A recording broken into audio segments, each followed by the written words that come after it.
Ahojte, vítajte v mojom byte v Trnave, ktorý som kúpila ešte pred 7 rokmi. No a prišiel čas sa rozlúčiť. Je orientovaný na juhozápad, čiže je to veľmi slnečný byt. Má rozlohu 63,9 m2, je vybavený klimatizáciou. No a k bytu ešte prislúcha terasa a ešte plus balkón.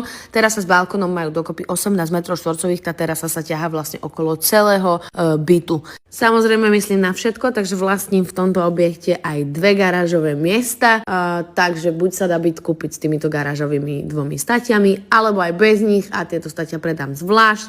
To závisí od toho, kto bude kupovať byt a či bude chcieť aj tieto garáže.